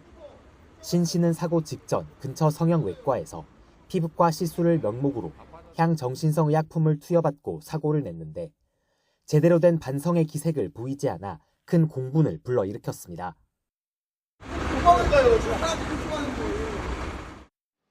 이후 약물운전뿐 아니라 위험운전 치사와 도주치사 등 혐의로도 기소된 신 씨는 1심에서 모든 혐의가 유죄로 인정돼 징역 20년을 선고받았습니다. 하지만 2심은 도주치사 혐의는 신 씨에게 적용할 수 없다며 징역 10년을 선고했고 대법원도 이 판결을 그대로 확정했습니다. 신 씨가 현장을 벗어나긴 했지만 시술받은 병원을 찾았다가 3분 만에 돌아온 점 등을 고려하면 도주의 고의가 있었다고 볼 수 없다는 겁니다. 또 신 씨가 잠시 현장을 떠난 게 피해자에 대한 구호조치 지연으로 이어졌다고 보기도 어렵다고 판단했습니다. 압구정 롤스로이스 사건은 의료용 마약류 투약이 2차 범행으로 이어진 대표적인 사례로 꼽히는데 이런 의료용 마약류 처방은 증가하는 추세입니다. 식약처에 따르면 작년 한 해에만 1991만 명이 의료용 마약을 처방받았고 마약 범죄를 저지른 의료인은 2017년 42명에 그쳤지만 이후 꾸준히 늘어 지난해 300명을 넘어섰습니다. YTN 김철입니다. 특정 종목의 주식이 상장되면 대박을 터뜨릴 수 있다고 속여 15억 원을 챙긴 혐의를 받는 투자 사기 일당이 경찰에 붙잡혔습니다. 전문 배우까지 동원해 가짜 성공담을 촬영한 뒤 SNS에 올리는 방법으로 피해자들을 끌어모았습니다. 임혜진 기자입니다. 한 남성이 주식 투자로 불우한 어린 시절을 이겨냈다며 그럴듯한 성공담을 늘어놓습니다. 돈이 행복을 가져다 주죠. 가족의 전체의 행복을 가져다 줬습니다. 이제는 아이가 좋아하는 딸기를 마음껏 먹일 수 있다는 여성도 등장합니다. 딸기 딱 찍고 싶어 하는데 딸기를 사자는 말 못하는 거예요. 딸기는 8,000원이고 바나나는 2,000원이니까 그렇게 살기 싫더라고요. 투자 사기 일당인 A씨 등이 전문 배우를 동원해 찍은 뒤 SNS에 올린 홍보 영상입니다. 공모 일정이 알려진 비상장 주식 가운데 일부에 투자하라며 피해자들을 끌어모았고 가짜 주식 거래 사이트까지 만들었습니다. 지난 5월부터 불과 6개월 동안 80여 명에게서 15억 원을 가로챘습니다. 조사 결과 A씨 등은 관리책과 유인책, 투자 자문업체에서 일하는 증권사 직원 등으로 역할을 나눠 치밀하게 범행을 저질렀습니다. 신뢰할 수 없는 사이트에 회원으로 가입하거나 출처가 불분명한 SNS 광고 영상에 개인정보를 남길 경우에는 수익은커녕 자칫 범죄 조직의 범행 대상이 될 수 있음을 유념해 주시기 바랍니다. 경찰은 형량이 무거운 범죄단체 조직죄도 함께 적용해 총책인 A씨를 구속하는 등 9명을 검찰에 넘겼습니다. YTN 임혜진입니다. 일본 홋카이도 네무로시의 한 산길입니다. 산나물 채취를 위해 주행하던 트럭 안에서 찍힌 영상인데요. 보시는 것처럼 불곰 한 마리가 이렇게 갑자기 나타났습니다. 비명을 지르는 운전자 피하려 했지만 곰이 빠른 속도로 돌진하면서 차 앞유리에 금이 가고 와이퍼가 떨어져 나갔습니다. 일본에서는 지난해 4월부터 올해 7월까지 곰의 공격으로 8명이 숨지는 등 인명피해가 그치지 않고 있습니다. 그제는 중국 헤이룽장성에서 민가를 습격한 백두산 호랑이가 사람을 물고 달아나는 사건이 발생해 경찰이 드론까지 동원해 호랑이 포획에 나섰죠. 인근 주민들에게는 외출 금지 명령이 내려졌습니다. 우리나라에서도 멧돼지가 민가를 습격하는 일이 종종 발생하고 있죠. 얼마 전에는 지하철역에까지 급습했는데요. 겨울을 앞둔 이맘때쯤이 야생동물을 특히 주의해야 할 시기입니다. 들어보시죠. 곰 같은 경우는 이제 동면을 하잖아요. 멧돼지 같은 경우도 이제 12월부터 짝짓기를 하고 이 몸의 에너지가 최대가 돼야 됩니다. 이제 먹이 요구량이 높아지는 거죠. 맞닥뜨렸을 땐 퇴로를 열어주는 게 가장 중요하다고 합니다. 일단 퇴로를 확보해서 멧돼지가 먼저 도망갈 수 있게끔 해주는 게 중요해서 멧돼지 앞에 서는 것이 금물이고 멧돼지 양옆으로 있는 게 우선적입니다. 그리고 곰도 마찬가지로 우선적으로 도망가게 퇴로를 열어주는 게 좋지만은 만약에 맞닥뜨려서 공격을 하게 되면 적극적으로 방어하는 게 오히려 넓은 판자 가지고 자기 앞을 막는다든지 차 위에 올라간다든지 아니면 아예 차 속으로 들어서 몸 자체를 숨긴다든지 이런 적극적인 방어가 더 효과적입니다. 테슬라의 휴머노이드 로봇 옵티머스입니다. 오른쪽에 보이는 이 손의 주인공, 미국 유명 모델 겸 배우인 킴 카다시안인데요. 안녕이라고 카다시안이 인사를 건넨 뒤 이걸 할 수 있느냐며 이렇게 하트 모양의 손을 만들어 보이자 옵티머스가 따라서 손 하트를 완성한 겁니다. 감탄하는 카다시안이 또 뭘 해볼까라고 묻자 옵티머스는 달리기 하는 몸짓에 이어 훌라춤을 이렇게 선보이기도 합니다. 카다시안은 같은 날 테슬라가 지난달에 공개한 무인자율 주행차 사이버캡에 옵티머스 로봇이 앉아있는 영상도 올렸는데요. 카다시안은 영상에서 오마이갓이라고 외치며 첨단 기술에 깜짝 놀라는 반응을 보였습니다. 카다시안이 이 영상들을 올린 뒤 옵티머스 로봇과 사이버캡 모두 아직 정식 출시되지는 않은 제품인데요. 카다시안이 로봇과 사이버캡 영상을 올린 날 테슬라 주가는 전날보다 2% 넘게 올랐습니다. 일론 머스크 테슬라 최고 경영자는 지난달 사이버캡 시제품을 공개하는 자리에서 앞으로 개인 로봇을 가질 수 있게 된다며 자동차보다 싼 2, 3만 달러면 될 것이라고 말했습니다. 네, 다음 소식도 일론 머스크와 관련된 뉴스입니다. 대선 이후 연일 브로맨스 행보를 보이고 있는 트럼프 미국 대통령 당선인과 일론 머스크. 이번엔 우주선 시험 발사를 함께 지켜보면서 밀착을 과시했습니다. 트럼프 2기 행정부의 자타공인 실세로 자리 잡은 머스크의 우주 사업에도 내년부터는 순풍이 불 거란 전망이 나오는데요. 홍주혜 기자의 보도입니다. 일론 머스크 테슬라 최고 경영자가 우주 발사장으로 도널드 트럼프 미국 대통령 당선인을 맞아들입니다. 둘은 만나자마자 끌어안으며 친밀감을 과시하더니 전망대로 나란히 발걸음을 옮깁니다. 머스크의 우주기업 스페이스X의 우주선 스타쉽 시험 발사 장면을 함께 지켜보기 위해서입니다. That's the ship that is now going around the Earth. So if you want to maybe get a better view, if you come, let's go. 스타쉽 발사는 이번이 6번째. 5, 4, 3, 2, 1.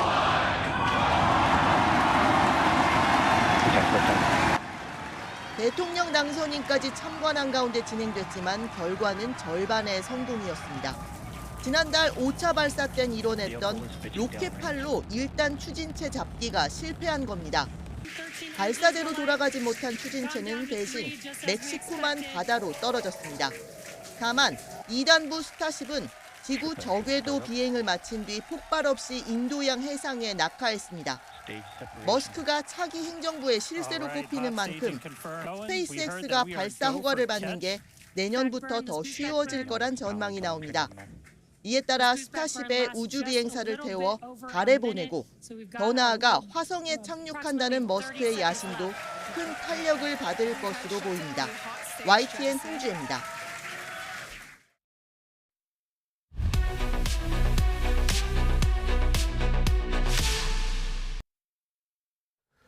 우크라이나가 장거리 미사일로 러시아 본토를 처음 타격했습니다.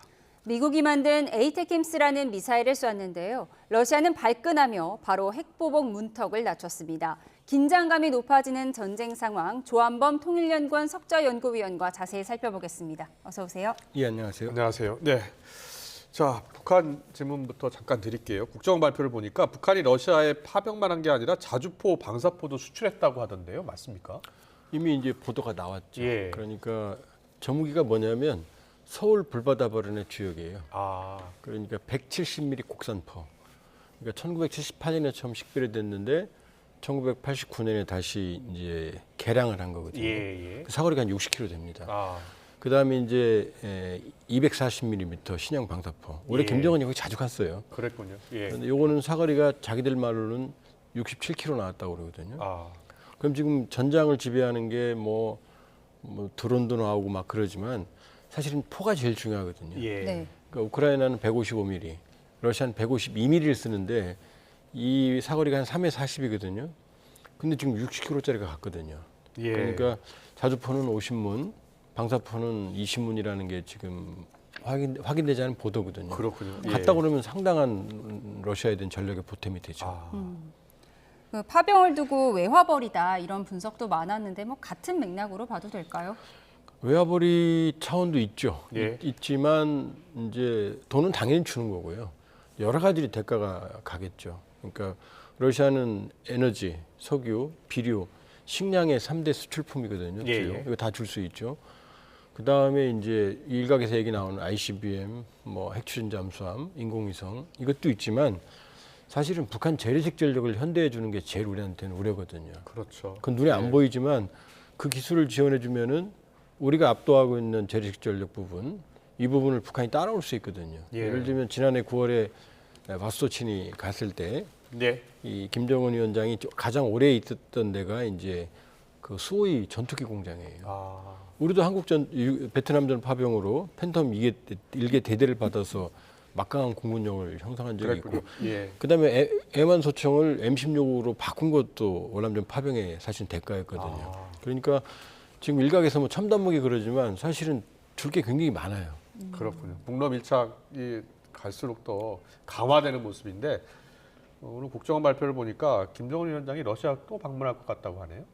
가능성이 있죠. 왜냐하면 지금 러시아 입장에서는 예를 들어서 말씀드린 152mm 포로 볼 때 지난달 기준으로 컨테이너가 북한한테 한 2만 개 갖고 포탄으로 한 사람은 1,000만 발이거든요. 그러면 러시아가 하루에 평균 10,000발에서 30,000발 정도 쓰고 더 쓸 때도 있지만 그럼 어마어마한 물량이 같다는 걸 알 수가 있겠죠. 그러니까 북러 밀착의 지금 최전성기다. 러시아는 전쟁 수행 능력의 상당 부분을 북한에 의존하고 있고 북한은 고립무원에서 지금 출구를 찾은 거거든요. 그러니까 다시 간다고 해도 하나도 이상할 게 없죠. 그렇군요. 네. 공격 소식을 좀 자세히 보겠습니다. 우크라이나가 러시아 본토에 미사일 쏜 게 이제 어젯밤인데요. 본토 공격은 처음이잖아요. 본토 공격은 처음은 아니고요. 좀 자세하게 말씀을 드리면 이 지난해 10월에도 브리안스크는 공격한 적이 있어요. 드론으로 확인은 안 됐지만 크림반도 같은 경우는 이제 우크라이나 영토였는데 러시아가 점령해 여기는 이제 자주 공격을 했고 지금 공격한 건 뭐냐면은 미국이 지원한 무기로서 러시아 본토는 처음인 겁니다. 지도 좀 보여주세요. 그러면은 이 브리안스크는 지금 러시아의 중요한 저희가 이제 쿠르스크 바로 옆이거든요. 그럼 왜 저길 때렸냐? 지금 쿠르스크로 오는 탄약 기지가 바로 저기 있거든요. 그러니까 사거리 300km인 에이테킴스가 왜 무섭냐면 지금까지는 러시아 영토 내에서는 저 장거리 무기를 사용을 못하게 했거든요. 장거리는 아니죠. 단거리인데 어쨌든 간에 저 전장에서는. 그런데 지금 저 쿠르스크 검게 칠한 부분에 전투가 벌어지고 있는데 그동안은 우크라이나가 거기밖에 못 썼거든요. 저희가 이제 북한군이 파병된 곳이잖아요. 거기서도 못 썼어요. 이 수미 안쪽에만 그 우크라이나 영토만 썼는데 이제 그 브란스크까지 때려버렸으니까 저 범위에 있는 후방 기지는 다 때릴 수 있거든요. 예. 그러면 그러니까 우크라이나로서는 전략적으로 상당한 이점이 발생한 거죠. 에이테킴스가 어떤 미사일이에요? 에이테킴스는 이제 M170 MLRS 다연장인데요. 네. 이게 227mm 방사포, 그러니까 다연장이죠. 자료화면 좀 보여주세요. 예, 12발이 들어가요. 12발. 그런데 12발이 있는데 6발짜리 포드 2개가 실려 있거든요. 예. 근데 여기에는 에이테킴스를 실으면 한 발씩 들어갑니다. 그러니까 M270 MLRS는 2발이 들어가고 지금 미국이 저는 하이마스는 경량화됐기 때문에 포드가 하나거든요. 우리나라도 있죠. 있죠. 예. 저게 이제 강철비의 주역인데 저게 이제 단일 탄두도 있을 수 있지만 저 안에 이제 집속탄을 쓰면 수류탄이 무려 950개가 들어갑니다. 그 수류탄 한 발의 살상 범위가 15m거든요. 예. 이게 950개 수류탄이 하늘에서 떨어지니까 정말로 축구장 서너 개, 그러니까 반경 한 700m 정도는 초토화되는 거죠. 그러니까 러시아로서는 끔찍한 무기다 이렇게 볼 수 있죠. 예. 지금 우크라이나가 보유한 주요 미사일 표를 보여드리고 있는데 좀 비교를 한번 해볼까요? 그러니까 이제 말씀드렸던 곡사포가 이제 155mm거든요. 예. 말씀드린 40km. 저 하이마스는 227mm, 그러니까 에이테킴스하고 하이마스는 이 발사 차량이 같아요. 그러니까 하이마스는 M270 MLRS를 경량화시킨 거고, 예. 그러니까 그 고기동 고속 차량이라는 얘기입니다. 제 얘기가. 그러니까는 저 하이마스에도 에이테킴스를 쓸 수 있어요. 예. 근데 지금 80km라는 얘기는 227mm 로켓을 쐈을 때 80km라는 얘기고, 예. 에이테킴스를 하이마스나 아니면 M270 MLRS에 실게 되면은 사거리가 300이거든요. 그렇군요. 그러니까 쿠르스크 전장에 투입이 된다 그러면은 러시아는 300km 이내까지는 훨씬 걸릴 수가 없죠. 그동안 미국이 저 미사일을 저 전장에서는 쓰지 못하게 했는데 입장을 바꿨잖아요. 예. 바꾼 이유가 어디에 있었죠? 북한입니다. 북한 이제 마크롱 대통령도 오늘 그런 얘기를 했고 보도했잖아요. 예. 북한군이 명분을 줬다. 왜냐?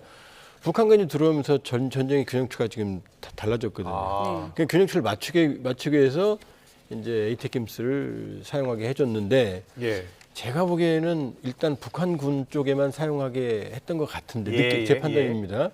근데 이제 우크라이나가 선제적으로 이제 러시아군 후방 탄약고를 때렸다 이렇게 봐야겠죠. 네. 그렇군요. 예. 유럽도 같은 이유로 장거리 미사일 사용을 승인을 했잖아요. 승인하는 움직임이 있는데 이름이 스톰 섀도우라고 해요. 이 미사일은 어떤 건가요? 이게 더 무섭습니다. 왜냐하면은 이제 프랑스하고 영국이 공동으로 개발한 게 이제 공대지 미사일입니다. 네. 근데 저건데요. 예. 저게 이제 이 영국명으로는 스톰 섀도우. 예. 프랑스 말로는 이제 스칼프거든요. 저게 전투기에서 쏘는 거예요? 그렇죠. 예. 근데 저건 560km예요. 근데 이제 수출용은 220km인데 문제는 뭐냐?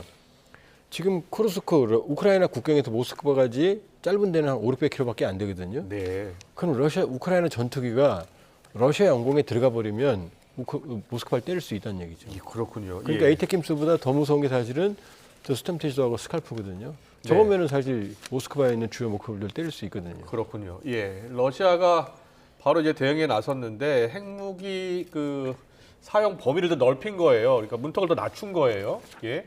어떤 내용이에요, 정확히? 원래는 이제 핵무기 보유국들을 국제사회가 인정한 건 비핵 국가를 공격하지 않는다는 거였거든요. 비핵 국가를 공격하지 않는다. 그리고 이제 우크라이나가 세계 3대 핵 보유국이었지만 포기했을 때도 물론 이제 구속력은 없었어요. 그러나 어쨌든 공격하지 않는다고 약속했거든요.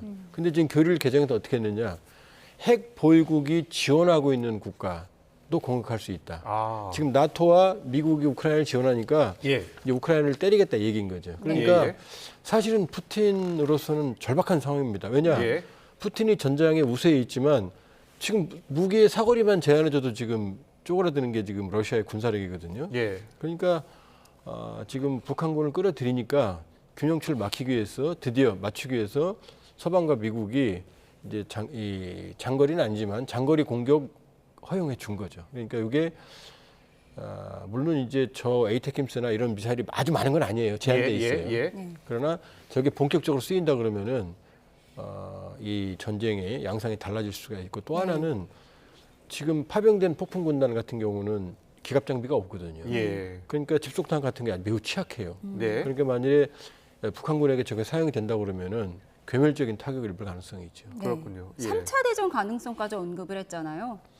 그거는 이제 과장이죠. 우크라이나하고 싸우는데도 그 지금 지금 힘든 상황에서 그만큼 지금 예민하다는 거죠. 그런데 저 러시아 핵 교리 내용을 저희가 변경된 내용을 보니까요. 저게 비핵 보유국 뿐만 아니라 그 비핵 보유국을 지원한 국가, 그러니까 미국을 겨냥했다라는 이야기 나오거든요. 근데 이제 저게 이 공동 공격으로 간주한다는 얘기는 뭐냐면 물론 저기도 좀 숨어 있습니다. 지금 주어는 비핵 보유국입니다. 네. 그러니까는 비핵 보유국이 핵 보유국의 지원을 받아서 공격해 오면 이 둘이 동시에 공격으로 간주하겠다. 그렇죠. 그러니까 우크라이나는 비핵 국가지만 공격한다. 예. 그런데 그 지원하는 국가도 이 공격 대상으로 간주한다 이 얘기거든요. 그렇죠. 그러니까 지금 핵 전쟁을 지금 강조하는 건데 뭐 미국의 입장은 뭐 차분합니다. 예견됐던 거다. 예견됐던 거다. 젤렌스키 대통령 특사단이 다음 주 방한할 예정이라고 해요. 우리한테 무기 지원 요청하지 않을까요? 당연히 하겠죠. 여러 가지 하겠죠. 여러 가지 무기 지원부터 시작해서 여러 가지 협력 체계를 이제 주 목적은 지원의 확대일 겁니다. 지원의 확대. 그러나 지금 현재 상황에서는 우리가 살상 무기를 지원하는 명분도 그다음에 신뢰도 지금 있는 상황은 아니에요. 현재는 이미 북한군 파병에 대한 협력 체계를 구축하는 단계다. 그렇기 때문에 아직 그 단계까지는 가지 않았다. 이렇게 봐야죠. 그렇군요. 알겠습니다. 여기까지 듣겠습니다. 지금까지 조한범 통일연구원 석좌연구위원과 함께했습니다. 고맙습니다. 고맙습니다.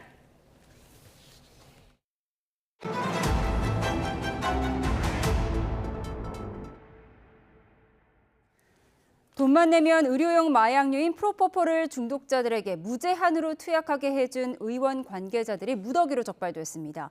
이들은 범행 사실을 감추기 위해 정상 처방한 것처럼 식약처에 허위 보고까지 했습니다. 김태원 기자의 보도입니다. 불 꺼진 병실 안으로 검찰 수사관들이 들이닥칩니다.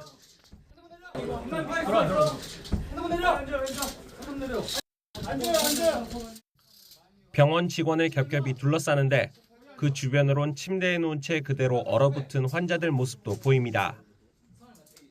의사 서모 씨 일당은 병원 안에 이렇게 별도 공간을 마련해놓고 프로포폴을 전문적으로 불법 투약하고 판매했다 적발됐습니다. 중독자들이 대금을 결제하면 원하는 만큼 제한 없이 투약해준 것으로 조사됐는데 지난해 11월부터 7개월 동안 400여 차례에 걸쳐 시가 14억여 원 상당의 프로포폴 등을 불법 투약해준 것으로 파악됩니다.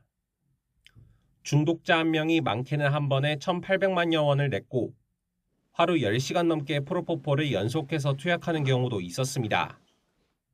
폭력 조직원 2가 이제 현장에서 상주하면서 자금 관리를 했었는데요.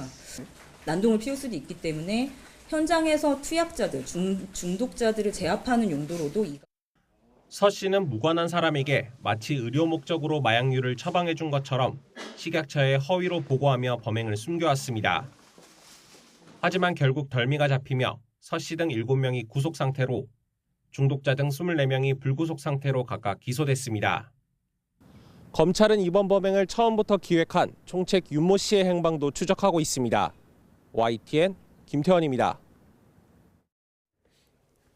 일면식도 없는 시민 2명을 살해하고 12명을 다치게 했던 분당 흉기 난동범 최원종이 대법원에서 무기징역을 확정받았습니다. 대법원은 오늘 살인 혐의 등으로 구속 기소된 최원종에게 무기징역을 선고한 원심 판결을 확정했습니다. 최원종은 지난해 8월 경기 성남시 수인 분당선 서현역 근처에서 차량을 몰고 5명을 들이받아 2명을 살해하고 인근 백화점으로 들어가 시민 9명에게 마구 흉기를 휘둘러 다치게 한 혐의를 받고 있습니다. 지방세와 지방행정제재 부과금을 각각 1년 이상 1,000만 원 넘게 내지 않은 고액 상습 체납자 명단이 공개됐습니다. 행정안전부는 지방세 체납자 9,099명과 지방행정제재 부과금 체납자 1,175명 등 1,274명의 명단을 공개하고 지난해보다 5.6% 늘었다고 밝혔습니다.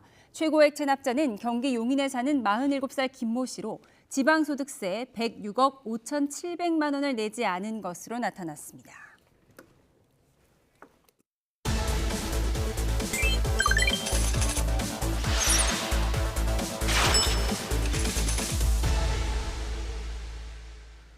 오늘의 경제 이슈 쉽게 풀어드리는 경제픽 시작하겠습니다. 네, 오늘은 유한홍 기자와 함께합니다. 어서 오세요. 어서 오십시오. 첫 번째 키워드 영상으로 만나보겠습니다.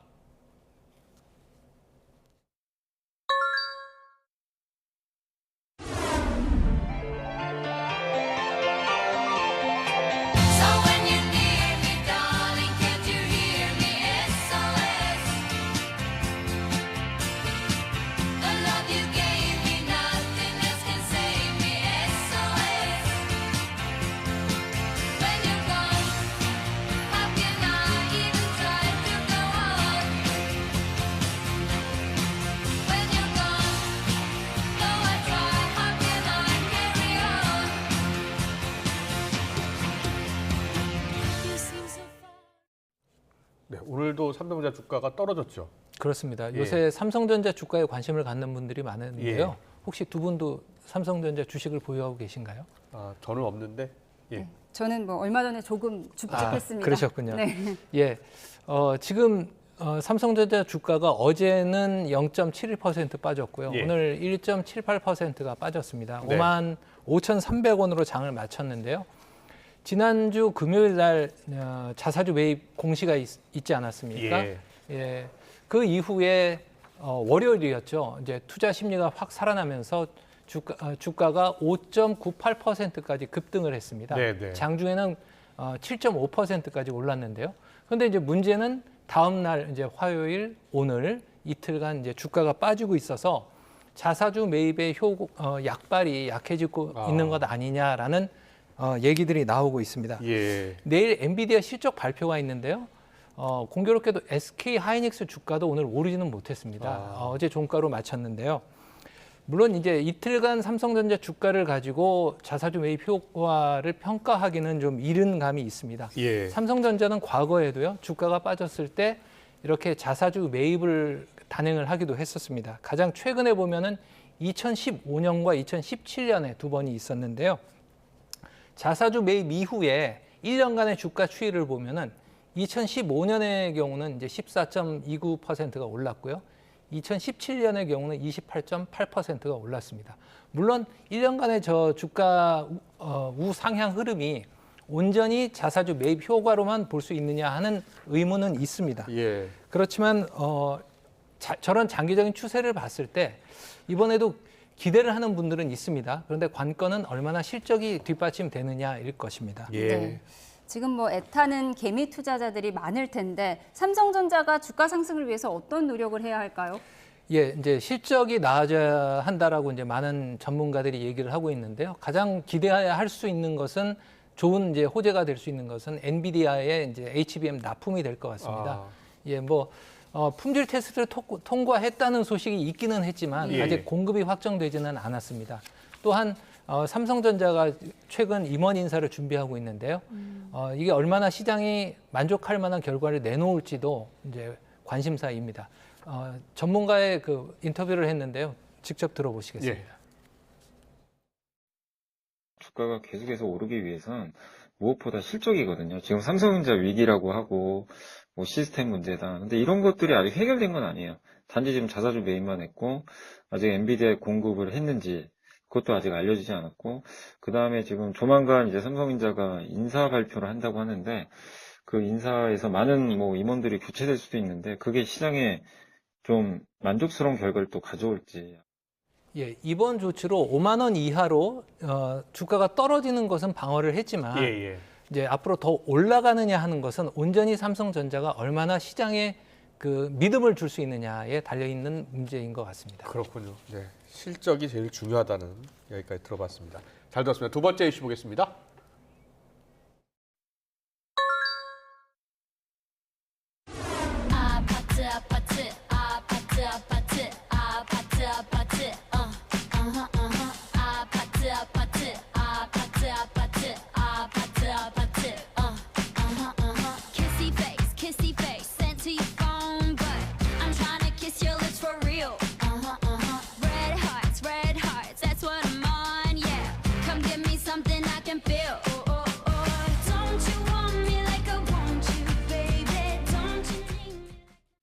청약 당첨만 된다면 뭘 못해. 예.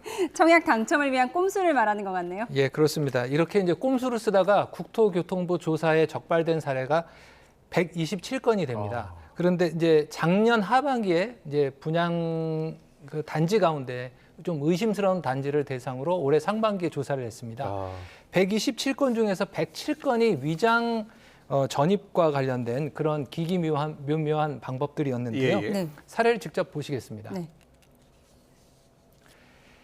예, 남편과 함께 이제 경북 김천에 있는 공기업에 근무하는 A 씨의 경우는 예. 김천에 거주하면서 경기 광명시에 거주하는 것처럼 위장 전입을 합니다. 그리고 나서 신혼부부 특별 공급으로 아파트 청약에 당첨이 됐습니다. 예. 그래서 김천에 거주하면서 이제 광명에 거주하는 것처럼 속인 사례입니다. 그런데 이 경우는 그래도 양반입니다. 예. 위장 이혼도 서슴지 않는 경우도 있습니다. 다음 사례인데요. 자기 집에서 세 자녀와 더불어서 남편과 멀쩡히 살고 있는 B 씨는 남편과 협의 이혼을 한 다음에 세 자녀를 거느린 무주택자 신분으로 다자녀 가구 특별공급 신청을 해서 당첨이 됐습니다. 남편이 집이 있기 때문에 남편과 위장이혼을 하고 그렇죠. 자신은 무주택자 신분을 얻었다. 예, 이런 거군요. 그렇습니다. 다둥이 특별공급 자격을 이제 갖추게 된 것입니다. 또 다른 사례가 있는데요. 이거는 시행사가 저층 아파트에 당첨이 돼서 계약을 포기하려는 사람에게 계약금을 받고 로얄층의 무자격 당첨으로 주인이 빈 로얄층 물량을 넘겨준 겁니다.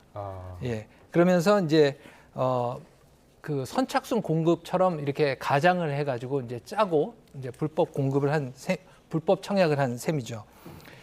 이 밖에 이제 앞서 이제 영상에서 보신 것처럼 북한 이탈 주민이라든지 특별한 자격을 갖춰야지만 청약이 가능한 청약을 위해서 브로커가 그 해당되는 자격을 돈을 주고 산 다음에 대신 청약을 해주고 계약을 해주는 사례도 다수 적발이 됐다고 합니다. 네, 기상천외한 건수가 다 동원이 됐는데요. 이런 부정청약은 어떻게 처리됩니까? 일단은 그 청약은 무효가 되고요. 그다음에 청약 제한이 있고 또 그 경우에 따라서 형사 처벌도 받을 수가 있습니다. 형사 처벌까지? 3년 이하의 징역이나 3천만 원 이하의 벌금형을 부과될 수가 있다라고 국토부는 밝혔고요.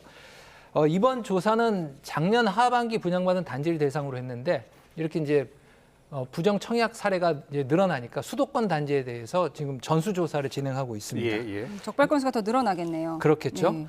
요새 아파트라는 노래가 앞서 영상에서 보셨지만 인기를 끌고 있지 않습니까? 최근 이창용 총재가 지난달에 서강대학교에서 강연을 하면서 아파트 노래와 관련된 재미있는 농담을 했습니다. 한번 직접 들어보시죠. 집값 잡는 거는 저는 굉장히 중요하다고 생각해서 지금 저희 통화정책학교도 고려하고 있고 최근에 로제 아파트가 되면 아파트 값이 오를까 봐 상당히 고민하고 있습니다. 예, 저 당시에 이제 가계부채 때문에 금리 인하에 대한 고민이 많았는데요. 저 노래 때문에 아파트 값이 오르지 않을까 걱정을 한다라고 말씀을 하셨는데 이번에 그 부정 청약 때문에 국토부가 저 아파트 노래 때문에 부정 청약이 더 늘지 않을까 걱정하지는 않을지 제가 혼자 생각을 해봤습니다. 예, 잘 들었습니다. 세 번째 이슈 바로 보겠습니다. 기준금리 동결할까인데요. 보여주세요. 기준금리 동결할까 내릴까 최대 변수는 환율. 네, 한국은행 기준금리가 다음 주 결정되잖아요. 어떻게 전망되나요? 예, 다음 주 28일 날 하는 금통위가 열리는데 올해 마지막으로 기준금리를 결정하는 회의가 열립니다. 그런데 이제 그 최대 변수가 이제 환율이 등장을 했습니다.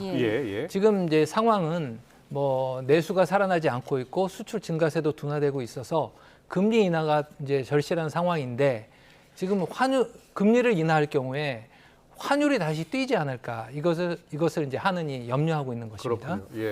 미국 대선에서 트럼프 전 대통령이 당선되면서 이제 원달러 환율이 급등을 했는데요. 지난 14일에 1,407.3원까지 올랐습니다. 그런데 저게 그날 하루의 평균치고요. 1,411.3원까지 올랐습니다. 다행히 이제 그 이후에 지금 환율은 1,390원 초반에서 움직이고 있거든요. 1,392원이나 3원 정도에서 트럼프 트레이드가 좀 약화된 현상도 좀 있고요. 그래서 지금 이제 환율은 다소 그때보다는 지금 주춤한 상황인데 지금 이제 남은 8일간 얼마나 환율이 더 안정화되느냐 이게 변수가 되지 않을까 싶습니다. 그렇군요. 전체적으로는 동결 전망이 많습니까? 예, 그렇습니다. 지난달 금리를 결정할 때 총재를 제외한 6명의 금통위원 중에서 5분이 앞으로 3개월간은 동결이 될 가능성이 높다라고 전망을 한 바가 있습니다. 그런데 이제 그때 당시에 환율이 얼마였냐면 1,351원이었습니다. 근데 그때에 비하면 지금 환율이 굉장히 높죠. 그래서 앞서 말씀드린 것처럼 남은 8일 동안 환율이 어떻게 안정화되느냐 이것이 이제 매우 중요해 보이고요. 이게 환율이 안정화돼야 하느니 조금 더 부담을 덜 느낄 것 같습니다. 금리 인하에. 그래서 1,351원까지는 아니더라도 1,380원 아래로만 내려가면 그래도 한은의 부담은 좀 덜하지 않을까라는 생각을 하고 있고요. 또 오늘 공교롭게도 IMF가 우리나라 올해 경제 성장률 전망치를 2.2%에서 2.0%로 낮췄습니다. 라훌 아난드 한국 미션 단장이 지금 우리나라를 방한 중인데요. 오늘 기자회견을 열었습니다. 그래서 우리 통화당국에 점진적인 금리 인하를 권고를 했거든요. 그런데 우리 한은 이창용 총재가 과거에 IMF에서 근무한 적이 있습니다. 아시아 태평양국 국장을 지냈는데요. 그래서 아마 IMF의 그 권고를 귀담아 듣지 않을까 싶습니다. 그렇군요. 알겠습니다. 잘 들었습니다. 지금까지 경제부 유한홍 기자와 함께했습니다. 고맙습니다. 고맙습니다. 이어서 기업 뉴스 전해드립니다. 공정거래법상 대기업 집단 규제가 강화할수록 해당 기업들의 시가총액 증가율이 낮아진다는 분석이 나왔습니다. 지인협 동국대 경제학과 교수는 오늘 한국경제인협회와 한국방송학회 주최로 열린 세미나에서 규제의 강도를 나타내는 규제지수와 시가총액 성장률을 분석해보니 유의미한 수치가 나왔다며 이같이 밝혔습니다. 세미나에서는 방송법과 미디어랩법의 부당성에 대한 지적도 나왔는데 이성엽 고려대 기술경영전문대학원 교수는 방송법상 대기업 기준이 자산총액 10조 원에 머물러 현실에 뒤처진다며 30조 원으로 상향 조정하거나 국내 총생산에 연동할 필요가 있다고 지적했습니다. 철근 콘크리트 공사업협의회와 건축기술인회, 한양대학교가 건설 인력 부족 문제 해결을 위해 손잡기로 했습니다. 세 기관은 오늘 경기도 안산 한양대 에리카 캠퍼스에서 산업협력 활성화와 건설 전문 인력 공동 양성을 위한 업무 협약을 맺었습니다. 철근 콘크리트 공사업협의회와 한양대는 내후년 3년 과정의 스마트 건축 구조 시공 전공 조기 취업형 계약학과를 만들어 현장에서 원하는 맞춤형 인재를 키울 방침입니다. 현대차 그룹이 장애인과 노인 등 교통 약자를 위해 휠체어 탑승자가 이용하기 편리하도록 설계된 차량 16대를 기증했습니다. 현대차 그룹은 오늘 서울 중구에 있는 사회복지 공동모금회 사랑의 열매 회관에서 카니발과 레이 복지 차량 각 8대씩을 전달했다고 밝혔습니다. 현대차 그룹은 지난 2011년부터 약자 이동권 증진을 위해 복지 차량과 장애인용 자전거, 노인용 전동 스쿠터 등을 기부해오고 있으며 올해까지 누적된 기증 규모는 86억 원입니다. 낮에도 쌀쌀한 가을의 끝자락입니다. 오늘은 하늘도 흐려서 날이 더 춥게 느껴졌는데요. 제주도에서는 비가 점차 잦아들고 있고요. 경기 남부 등 중서부 지역에 약한 비가 시작된 곳이 있습니다. 앞으로 비구름은 서울 등 그 밖의 중서부와 전북 북부로 점차 확대하겠습니다.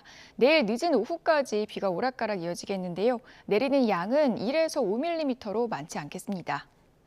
밤사이 중국발 스모그도 유입되겠습니다. 앞으로 중서부 지역을 시작으로 내일은 전북과 경북에서도 초미세먼지 농도가 점차 짙어지겠는데요.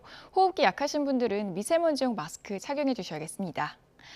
내일도 하늘이 대체로 흐린 가운데 구름이 이불 역할을 하면서 추위는 오늘보다 덜하겠습니다. 서울 아침 기온 6도, 전주 5도, 창원은 7도로 출발하겠고요.